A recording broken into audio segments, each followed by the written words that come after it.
नमस्कार दोस्तों, आप सभी का स्वागत है जीने शौक में। और आज की वीडियो में हम बात करेंगे जीके जीएस के क्वेश्चंस की, जो कि 1 दिसंबर की शिफ्ट में पूछे गए थे। एग्जाम था आपका एसएससी सीजीएल का। तो चलिए शुरू करते हैं। सबसे पहले पूछा गया है, प्लेइंग इट माय वे ये किन की ऑटोबायोग्राफी है? तो ये ऑटोबायोग्राफी जो है हमारे ग्रेट सचिन तेंदुलकर साहब की है। तो ये इसका आंसर हो जाएगा। सेकंड पूछा है, मेजर ध्यानचंद अवार्ड जो है ये किन को दिया गया है और 2022 में किन को दिया गया है? तो 2022 में दिया गया है शरत कमल अचंता जी को, जो कि टेबल टेनिस के प्लेयर हैं। और इन्होंने रिकॉर्ड बनाया है 10 बार लगातार राष्ट्रीय चैंपियन बनने का। इससे पहले ये रिकॉर्ड 8 बार कमल मेहता जी के नाम पर था। आगे बढ़ते हैं। यहाँ पर आप देख सकते हैं ये हमारे ग्रेट सचिन साहब और यहाँ पर कमल अचंता जी। इसके बाद पूछा गया है कि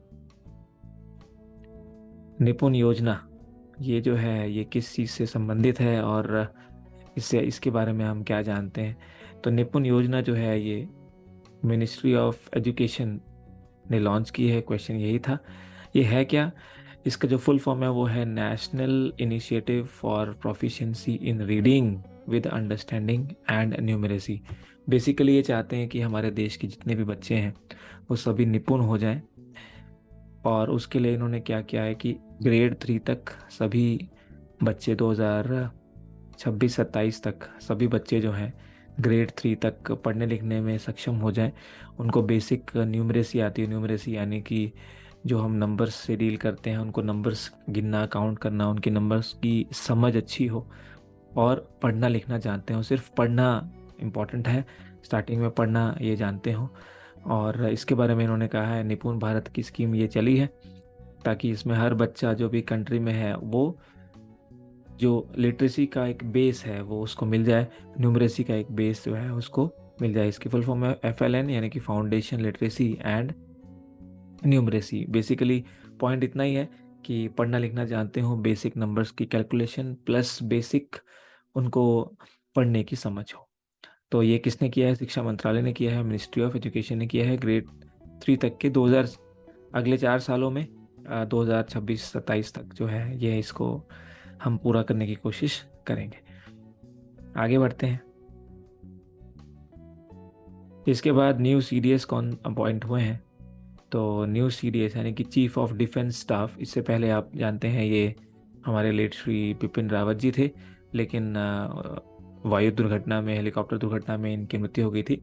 तो अब सेकंड जो चीफ बने हैं वो कौन बने हैं? वो बने हैं lieutenant general Anil Chauhan sir. वो यहाँ पर आप देख सकते हैं।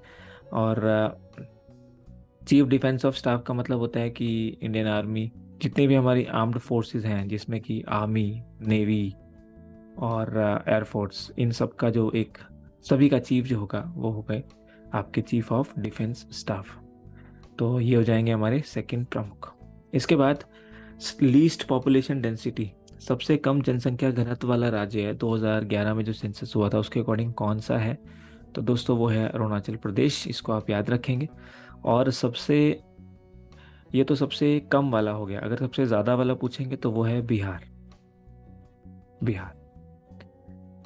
इसके बाद एजुकेशन में बिहार सबसे पीछे है और केरला सबसे आगे है। तो ये भी आप ध्यान रख सकते हैं, केरला एंड बिहार। अगला है, जब बंगाल का विभाजन किया गया था तो उस वक्त जो है कौन थे हमारे वाइसरॉय, यानी कि जो ईस्ट इंडिया कंपनी के हेड थे उस समय? जैसे आज आप मान सकते हैं जैसे हमारे प्राइम मिनिस्टर की पोस्ट है, वो उस वक्त कौन थे? तो ये बड़ा फेमस क्वेश्चन भी है। बंगाल पार्टीशन किसने किया था? लॉर्ड कर्जन ने किया था 1905 में। और इनके खिलाफ बाद में बहिष्कार आंदोलन हुआ था जिसमें हमने विदेशी चीज़ों का बहिष्कार किया था। तो आंसर हो जाएगा लॉर्ड कर्जन 1905।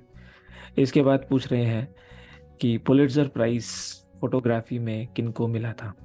तो देखिए पुलिट्जर प्राइज जो मिलता है, पुलिट्जर प्राइज ये मिलता है आपको जर्नलिज्म में, खासकर प्रिंट जर्नलिज्म।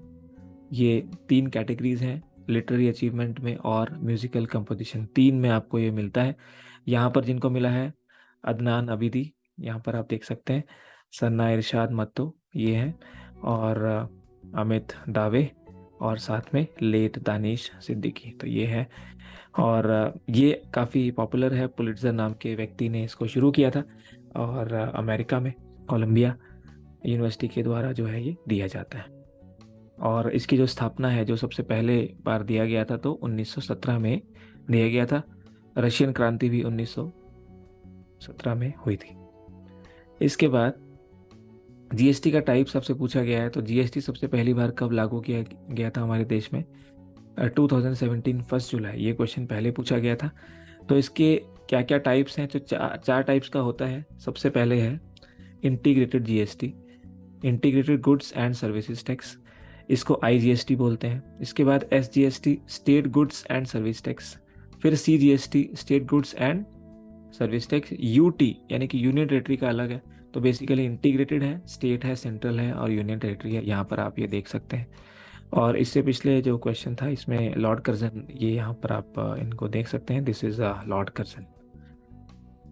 इसके बाद तो चार तरह के जीएसटी हैं। इसके बाद पूछा गया है नॉर्वे की कैपिटल क्या है? तो नॉर्वे एक हमारी एक कंट्री है जो कि नॉर्दर्न यूरोप में पड़ती है। इसकी कैपिटल है ओस्लो, इसकी करेंसी है क्रोन, उत्तरी यूरोपीय ये देश है। इसकी लोकेशन के लिए हम यहाँ पर थोड़े सा मैप देख लेते हैं। तो यहाँ पर आप देख सकते हैं कि ये रहा नॉर्वे। ये काफ़ी शांत जो आप हमारे देश हैं कुछ दुनिया के, उनमें से हैं। स्वीडन जैसे हो गया, फिनलैंड, ये सभी शांत देश हैं। डेनमार्क हो गया, यहाँ पर यूनाइटेड किंगडम, यहाँ पर नॉर्वे। तो नॉर्वे की कैपिटल है ओस्लो। यहाँ पर देखिए रशिया है, यहाँ पर जर्मनी है, पोलैंड है, आयरलैंड है, या आइसलैंड है, ऊपर आर्कटिक ओशन है। तो इस तरह से आप देख सकते हैं। अगला है पीएम डिवाइन स्कीम, जो है ये क्या है और किस तरह से, कौन इसको शुरू करता है, क्या है इसमें? तो इससे रिलेटेड आपका क्वेश्चन आया है। तो पीएम डिवाइन का मतलब है development initiative for north east region, यानी कि जो आपके उत्तर पूर्वी राज्य हैं उनकी विकास पहल है एक तरह से। किसने शुरू किया है? तो ये किया है केंद्रीय बजट में, इन्होंने इसकी घोषणा की थी। और शुरू किसने किया है? Ministry of development of north eastern region, यानी कि डोनर। और यानी कि पूर्वोत्तर क्षेत्र विकास मंत्रालय ने इसकी शुरुआत की है। 4 सालों के अंदर इनका टारगेट है कि इतना पैसा एलोकेट करके यहाँ पर डेवलपमेंट कर देना है। और ये पैसा कितना है? 6,600 करोड़। 4 साल की अवधि में ये डेवलपमेंट करेंगे। यहाँ पर इनका जो आप फोटोग्राफ देख सकते हैं मोदी साहब का। तो ये है आपकी divine scheme, north eastern states के लिए डेवलपमेंट के लिए है, 6600 करोड़ रुपए की। अब प्रोजेक्ट चीता एक चलाया गया था जिसमें कि चीते हम लेकर आए थे। तो कहाँ से लेकर आए थे ये पूछा है। तो हम लेकर आए थे नमीबिया से, जो कि एक साउथ अफ्रीकन कंट्री है, राइट। और 8 चीता हम लेकर आए थे, जिसमें से जो है ये कहाँ पर लेकर आए थे? तो कूनो नेशनल पार्क है हमारा, ग्वालियर मध्य प्रदेश में, वहाँ पर ये लेकर आए थे। यहाँ पे आप देख सकते हैं, जब ये लेकर आए थे तो मोदी जी ने फ़ोटो भी ली थी ऊपर से। तो ये जो है आपका आंसर हो जाएगा। और इसके बाद तो 8 चीते हम लेकर आए हैं नमीबिया से, राष्ट्रीय उद्यान कूनो, राइट। इसके बाद पूछा गया है बाबर। बाबर कौन थे? बाबर वो थे जिन्होंने हमारे देश में मुगल साम्राज्य की स्थापना की थी। इसके लिए बाबर फेमस थे। तो यहाँ पर पूछा गया है कि उनकी आखिरी लड़ाई कौन सी थी, यानी कि उन्होंने जो आखिरी लड़ाई लड़ी थी वो कौन सी थी? तो आखिरी लड़ाई जो उन्होंने लड़ी थी वो थी बैटल ऑफ घाघरा। घाघरा की लड़ाई, आखिरी बैटल जो लड़ी थी इन्होंने, तो बैटल ऑफ घाघरा थी 1529 में। किस किस के बीच लड़ी गई थी? बाबर और अफगान जो राजा थे महमूद लोदी। यहाँ पर इनको जो बंगाल से भी, इनको बंगाल सल्तनत जो थी वहाँ से भी इनको काफ़ी सपोर्ट था। उसके बाद भी ये हार गए थे और बाबर ने जो है मुगल अम्पायर की, ऑल्दो मुगल अम्पायर ऑलरेडी 1526 में आ गया था, लेकिन वो स्ट्रेंथन हो रहा था, उसको और पकड़ चाहिए थी। तो ये बैटल जो है काफ़ी कारगर साबित हुई थी। इसके बाद मुगल अम्पायर की काफ़ी अच्छी पकड़ हमारे इंडिया पर हो गई थी। तो बाबर एंड अफगान किंग, ये घाघरा है कहाँ पे? बिहार में है, आज के बिहार में। तो ये आपने ध्यान रखना है, बाबर और महमूद लोदी। इसके बाद आर्टिकल 32 के बारे में हमेशा पूछा जाता है। और आर्टिकल 32 को heart and soul of the constitution भी कहा गया है, यानी कि हमारा जो कॉन्स्टिट्यूशन है उसकी आत्मा भी इसको कहा गया है। किनके द्वारा? Doctor B.R. अम्बेडकर, जिन्होंने कि संविधान हमारा बनाया था, B.R. अम्बेडकर साहब। और आर्टिकल 32 क्या बताता है? ये बेसिकली उपचार बताता है कि अगर कोई गड़बड़ हो जाए तो सुप्रीम कोर्ट आपकी कैसे मदद कर सकता है। तो इसके लिए यहाँ पर 5 रिट जारी कर सकता है सुप्रीम कोर्ट, जिसमें कि सबसे पहले है हेबस कॉर्पस। हेबस कॉर्पस यानी बंदी प्रत्यक्षीकरण। इसका मतलब है कि अगर कोई किसी को बिना वजह अरेस्ट कर लेता है तो उसके लिए सुप्रीम कोर्ट जो है क्या कर सकता है कि उस बॉडी को, जो भी जिसने भी अरेस्ट किया है, उस पुलिस अथॉरिटी को या जिस भी जुडिशियल जो जिसने भी किया है, उनको एक रिट जारी कर सकता है और बोल सकता है कि आप जो है इनको यहाँ पर हमारे पास पेश करिए। उसके बाद फिर वो जांच कर सकता है। इसको बोलते हैं हैव द बॉडी, कि जिसको भी आपने डिटेन किया है, जिसको आप अरेस्ट कर ले गए हैं, उसको हमारे सामने पेश करिए। तो ये है बंदी प्रत्यक्षीकरण। अगला है परमादेश, यानी कि वो आदेश जारी कर सकता है किसी भी इंस्टीट्यूशन को, चाहे वो हाई कोर्ट हो या उससे छोटा कोई हो, कि अगर, और ये किसी व्यक्ति को भी कर सकता है, अगर कोई व्यक्ति अपना काम ठीक से नहीं कर रहा है, काफ़ी दिन से देख रहे हैं कि ऑफिस में आता नहीं है, काम नहीं कर रहा है, या कुछ गलत काम कर रहा है, तो ये कहता है कि ये एक रिट जारी कर सकता है, परमादेश जिसे मैंडेमस कहते हैं। और रिट जारी से वो उस पर्सन को बोल सकता है कि अब आप अपना काम बहुत ही ईमानदारी से करेंगे। So this is called mandamus. तीसरा होता है प्रोहिबिशन। कई बार ऐसा होता है कि कोई ऐसा ऑर्डर आ जाता है छोटे हाई कोर्ट से, हमें कोई ऐसा जो है सोल्यूशन मिलता है या डिसीजन मिलता है जो गलत है, तो इसके लिए हम सुप्रीम कोर्ट में डायरेक्ट जा सकते हैं। और सुप्रीम कोर्ट एक प्रोहिबिट यानी कि निषेध, तो किसी और कोर्ट ने, हायर कोर्ट ने या किसी और जुडिशियल कोर्ट ने अगर कोई डिसीजन सुना दिया है तो उस पर रोक लगाई जा सकती है, उसके बाद उसकी दोबारा से जांच की जा सकती है। तो ये इसको बोलते हैं प्रोहिबिशन या फिर निषेध, यानी कि जो ऑर्डर लगाया था उस पर निषेध हो गया है, वो रोक दिया गया। इसके बाद होता है सर्टियरी। तो अगर कोई भी इनको ऐसा लगता है, अगर कोई गलत कंस्ट्रक्शन हो गई है या किसी किसी ने गलत काम कर दिया है, तो सुप्रीम कोर्ट उस पर्सन को या अथॉरिटी को बोल सकता है कि आप हमें इन्फॉर्म करिए कि ये क्या है, कैसे हुआ है। तो ये क्या है कि बेसिकली इसमें सर्टिफाई होता है, ये चेक कर लेते हैं कि क्या वो काम प्रॉपर तरीके से हो रहा है या नहीं हो रहा है। अगर उसमें कुछ गड़बड़ हुई है तो ये सुप्रीम कोर्ट यहाँ से चेक कर सकता है। तो ये भी हम सुप्रीम कोर्ट से हेल्प ले सकते हैं।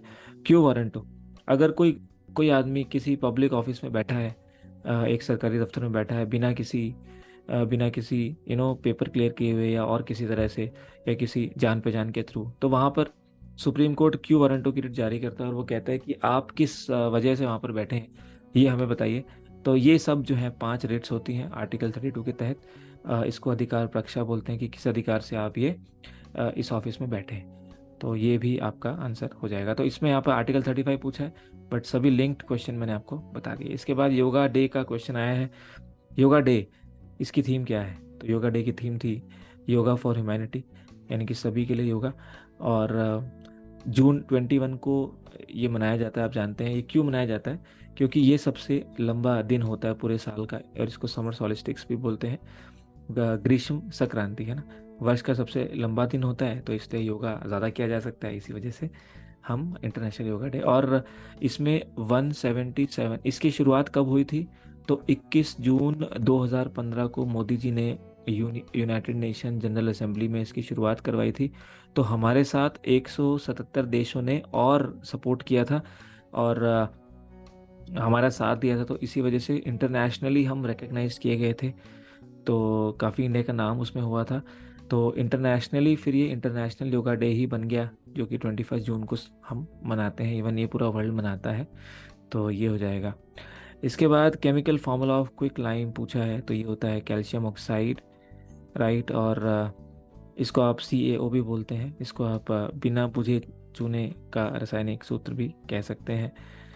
इसके बाद पूछा है कि स्टेट गवर्नमेंट जिसने कि आंगनवाड़ी के बच्चों के लिए अंडे और दूध योजना स्टार्ट की है, तो वो है केरला।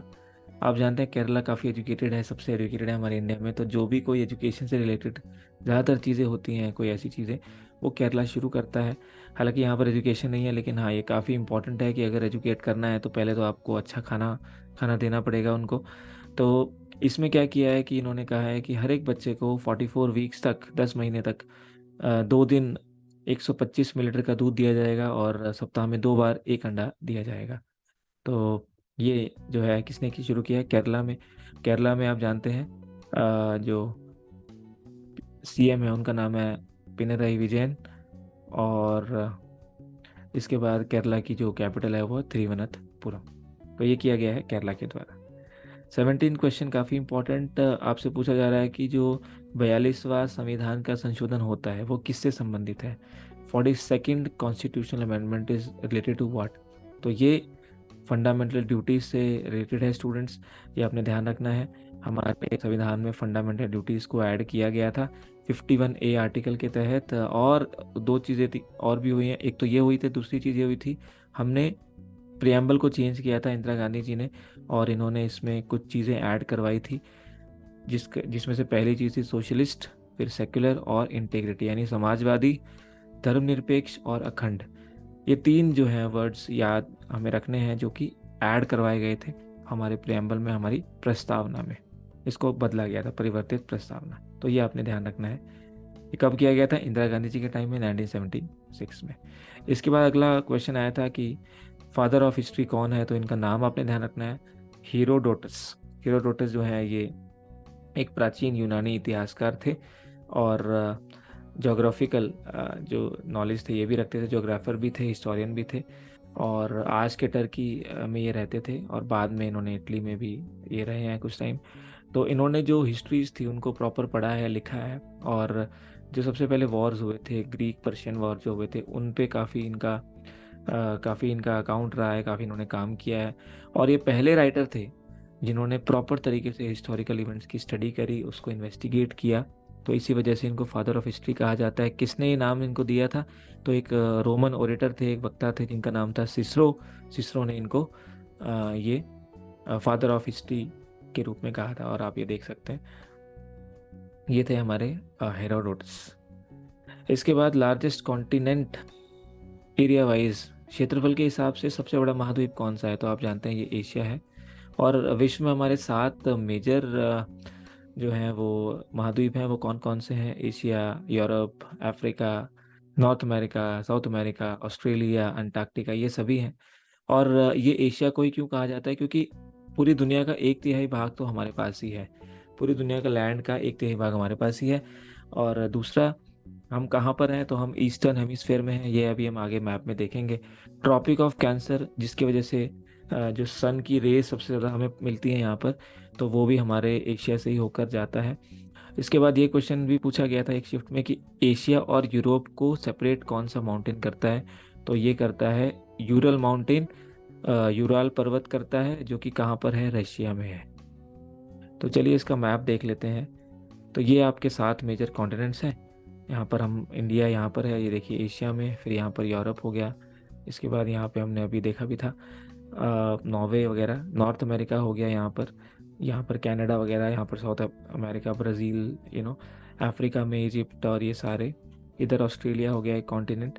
तो ये आपके साथ है, और साथ में अंटार्कटिका। तो ये आपके 7 मेजर कॉन्टिनेंट्स हैं। सबसे ज़्यादा साइज़ आप देख ही सकते हैं मैप में भी, यहाँ पर एशिया का जो है सबसे ज़्यादा साइज़ है।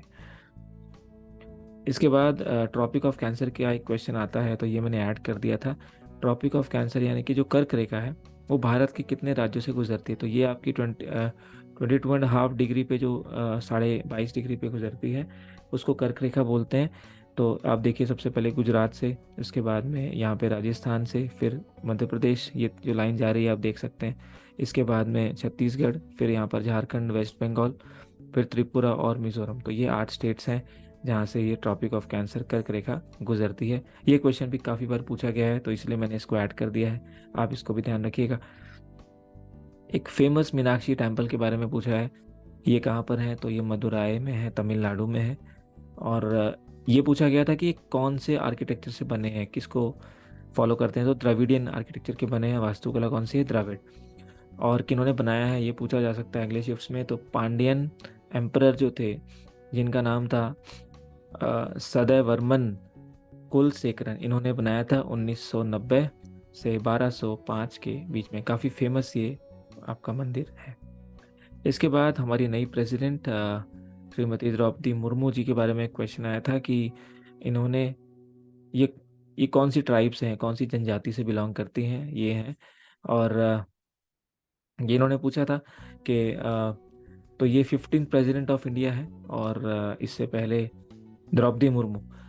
तो ये 15वीं राष्ट्रपति कौन सी ये जनजाति से हैं, तो संताली जनजाति उड़ीसा से ये बिलोंग करती है। इसके बाद में पूछा गया है वायुकूट एयरलाइन ये कब इस्टेब्लिश की गई थी। तो ये पहले वायुकूट होती थी आपकी, बहुत पुरानी है ये, 20 जनवरी 1981 को ये स्थापित की गई थी। ये कोलैबोरेशन से किया था किस किसने, एयर इंडिया जो कि अब प्राइवेटाइज हो गया, और इंडियन एयरलाइंस, इन दोनों ने मिलके किया था। इनका उस वक्त हेडक्वार्टर होता था सफदरजंग एयरपोर्ट न्यू दिल्ली का। तो और ये ज़्यादातर जो सेवा करते थे, ये किसकी सेवा करते थे, हमारे पूर्वी जो पूर्वोत्तर क्षेत्र जो है वहाँ की ये इन्होंने सेवा की है। तो ये आप देख सकते हैं यहाँ पर, ये हमारा Vayudoot helicopter, I mean plane. तो ये इस तरह से था। इसके बाद में रणजी ट्रॉफी के विनर कौन रहे हैं इस साल। तो ये पहली दफ़ा हुआ है, इसलिए क्वेश्चन इंपॉर्टेंट बन जाता है, इसलिए पूछा भी गया है। मध्य प्रदेश पहली बार जीता है, किसको हरा के, मुंबई को हरा के 6 विकेट से। और रणजी ट्रॉफी सबसे इम्पोर्टेंट एक टूर्नामेंट होता है हमारे इंडिया में क्रिकेट के लिए। और तो पहली ट्रॉफी जीता है, ये आपने ध्यान रखना है। ये है वो पिक्चर जो इन्होंने जीती है ट्रॉफी। इसके बाद कुछ क्वेश्चन आर्टिकल से फिर से आए हैं, तो मैंने फिर से आपके कुछ इसमें ऐड कर दिए हैं। तो क्वेश्चन हालांकि ये आया है सिर्फ यहाँ पे कि आर्टिकल 108 किससे रिलेट करता है। तो दोनों पार्लियामेंट की सीटिंग से रिलेट करता है, पहले तो आपको ये ध्यान रखना है। इसके बाद एबोलिशन ऑफ टाइटल्स, यानी कि जो उपाधियाँ देते थे, जैसे कि सर की उपाधि देते हैं, अभी भी देते हैं बट चलो अब नहीं है ये, सर की उपाधि देते हैं, एक रिस्पेक्ट के लिए बोलते हैं पर उपाधि नहीं देते हैं। तो पहले बोलते थे सर, सर लॉर्ड कर्जन या ऐसे कुछ, तो वो चीज़ें बंद हो गई थी। वो कब हुई है, आर्टिकल 18 में बंद हो गई थी। इसके बाद तो ये हो गया आपका। इसके बाद जीवन का अधिकार यानी कि राइट टू लाइफ, ध्यान रखेंगे 21 नंबर का आर्टिकल है। इस पे आगे भी एक क्वेश्चन आया हुआ है। अबोलिशन ऑफ अनटचेबिलिटी, आप जानते हैं कि बहुत पहले मंदिरों में किसी को जाने नहीं दिया जाता था, छोटी जाति के लोगों को, तो अब काफ़ी टाइम हो गया ये हटे हुए। तो आर्टिकल 17 ने इसको हटा दिया था, इसको ख़त्म कर दिया था, अस्पृश्यता का उन्मूलन। इसके बाद भारत के राष्ट्रपति के बारे में कौन सा आर्टिकल है, तो बड़ा इंपॉर्टेंट है, कई बार आया क्वेश्चन। तो ये है आपके पास आर्टिकल 52। इसके बाद अगर राष्ट्रपति को हटाना है तो उसके लिए कौन सा है, तो उन पर महाभियोग चलाया जा सकता है, जो कि अनुच्छेद 61 है। यहाँ पर आप इसको 21A कर लेंगे। जो एक्चुअल राइट है, राइट टू एजुकेशन, वो है, देखिए राइट टू, हाँ इसको आप देखिए, राइट टू लाइफ 21 है, लेकिन राइट टू एजुकेशन 21A है। ये ध्यान देंगे, लाइफ 21, और क्योंकि जब लाइफ मिलेगी तभी तो पढ़ेंगे ना, तो इसलिए 21 के बाद 21A आया। इम्पीचमेंट आप हटा सकते हैं प्रेसिडेंट को आर्टिकल 61 से। प्रेसिडेंट किसी को माफ़ी दे सकते हैं आर्टिकल 72 से। अटॉर्नी जनरल जो है वो आर्टिकल 76 में इनके बारे में सारा बताया गया। तो ये सारे आपने ध्यान रखने हैं। आर्टिकल 108 ज्वाइंट सीटिंग, टाइटल्स 18, अस्पृश्यता 17, एजुकेशन 21A, लाइफ 21, प्रेसिडेंट 52, 61 और 72 में ग्रांट कर सकते हैं। और अटॉर्नी जनरल जो है महान्यायवादी जो है भारत के, उनका आर्टिकल 17। इसके बाद पूछा गया था कि मैक्सिमम टेन्योर वाइस प्रेसिडेंट का हमारे कितना है, तो 5 साल का है। और अभी कौन है, जगदीप धनखड़ जी हैं, जो कि 14वें वाइस प्रेसिडेंट हैं। इससे पहले वेंकैया नायडू जी थे। तो आर्टिकल, और आप जानते हैं ना द्रौपदी मुर्मू जी से पहले थे रामनाथ कोविंद। तो आर्टिकल 63 से 73 ये आर्टिकल किसका है, वाइस प्रेसिडेंट के बारे में है। तो ये भी आप ध्यान रखेंगे। और 14th वाइस प्रेसिडेंट हैं जगदीप धनखड़ जी। इसके बाद हिंदू कॉलेज की स्थापना कब हुई थी। ये काफ़ी पुराना कॉलेज था, आप यहाँ पर इसकी फोटोग्राफ भी देख सकते हैं। 20 जनवरी 1817 में था, और कलकत्ता में इसकी स्थापना हुई थी। अब फिर इसको बाद में दिल्ली में शिफ्ट कर दिया था, आजकल ये दिल्ली में है। तो ये भी आपने ध्यान रखना है। इसके बाद एक CEO इनको भी टर्मिनेट किया गया था, पराग अग्रवाल जी पे हैं, इनका नाम पूछा था। और ट्विटर ने, ये ट्विटर के CEO थे। तो ट्विटर और काफ़ी इंपॉर्टेंट थे, काफ़ी सालों से ये पोजीशन संभाल रहे थे। इसके बाद इनका हेडक्वार्टर कहाँ है ट्विटर का, तो सैन फ्रांसिस्को कैलिफोर्निया में है, US में, अमेरिका में। और 2006 में ट्विटर स्टार्ट हुआ था। इनके चेयरमैन और प्रेसिडेंट अब कौन बन गए हैं, इलॉन मस्क, इन्होंने खरीद लिया है अप्रैल, आई गेस अप्रैल 2022 में। ये थे हमारे पराग अग्रवाल जी। तो इनको भी जो है हाल ही में टर्मिनेट किया गया था। तो इसके बाद में आगे देखते हैं। राष्ट्रकूट डायनेस्टी के बारे में क्वेश्चन आया था कि इनके फाउंडर कौन थे। तो ये राष्ट्रकूट डायनेस्टी जो है इस एरिया में थी, आप यहाँ पे देख सकते हो। ये वाला जो एरिया है राष्ट्रकूट डायनेस्टी यहाँ पर थी। आप कह सकते हो मुंबई वाला एरिया मोस्टली, और मुंबई वाला एरिया में राष्ट्रकूट डायनेस्टी। यहाँ पर चोलास थे, देखिए साउथ में पांड्यास थे, ये सभी आप देख सकते हैं यहाँ पे। ये कलिंग, जिसको आप उड़ीसा बोलते हैं।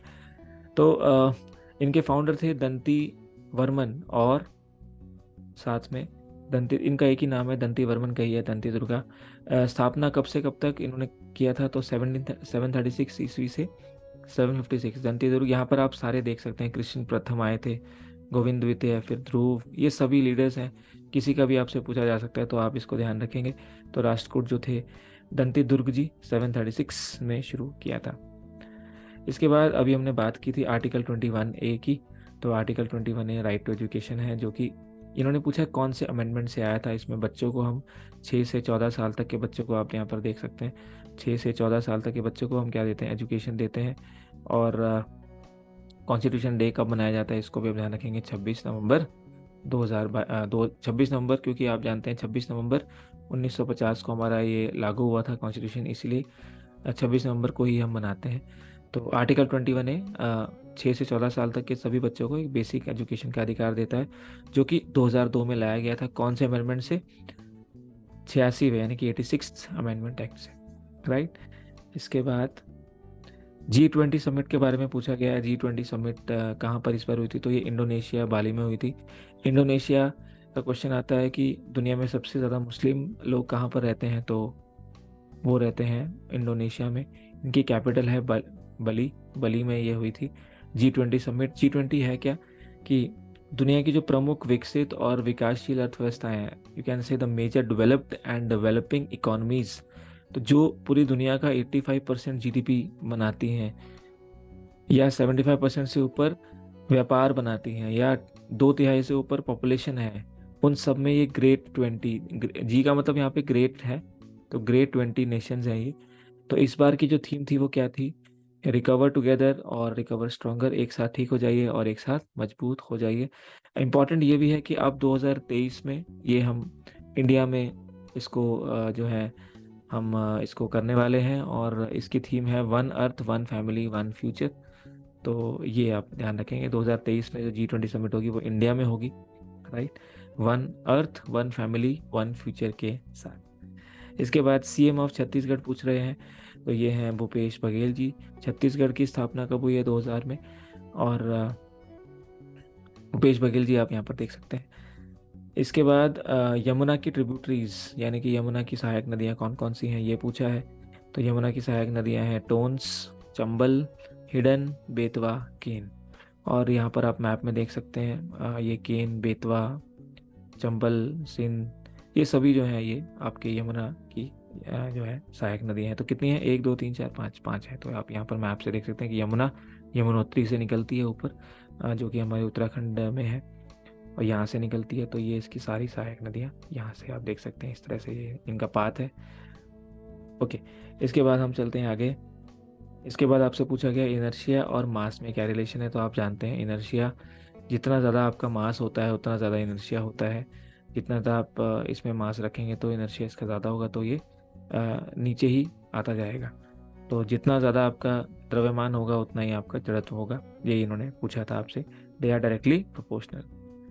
इसके बाद विंटर ओलंपिक्स 2022 ये कहाँ पर हुए थे, तो ये हुए थे बीजिंग चाइना में, और ये आप देख सकते हैं यहाँ पर। और 2024 में अगले ओलंपिक्स होने वाले हैं, तो वो कहाँ पर होंगे, पेरिस में होंगे, ये आपको ध्यान रखना है। इसमें बस इंडिया के एथलीट्स ही चले थे। इसके बाद अभी हमने यमुना की बात की थी, अब इसके बाद पूछ रहे हैं हिमालयन रीजन से निकलने वाली सभी जो हमारी रिवर्स हैं वो कौन कौन सी हैं। तो आप यहाँ पर देख सकते हैं इंदस, इसके बाद झेलम, चेनाब, रावी, बीज, सतलुज। तो ये सारी जो हैं ये पाकिस्तान में इंदस जाती है। तो ये सारी नदियाँ हैं, सिंधु, झेलम, चेनाब, ब्यास, रवि, सरस्वती, राइट, सतलुज, गंगा, यमुना, ब्रह्मपुत्र। गंगा, यमुना, ब्रह्मपुत्र ये सारी यहाँ चली जाती हैं। तो ये सारी जो है आपकी ये रिवर्स हैं। कितने हैं, 3 और 3 6 और 4 10, तो 10 जो है रिवर्स हैं जो वहाँ से निकलते हैं।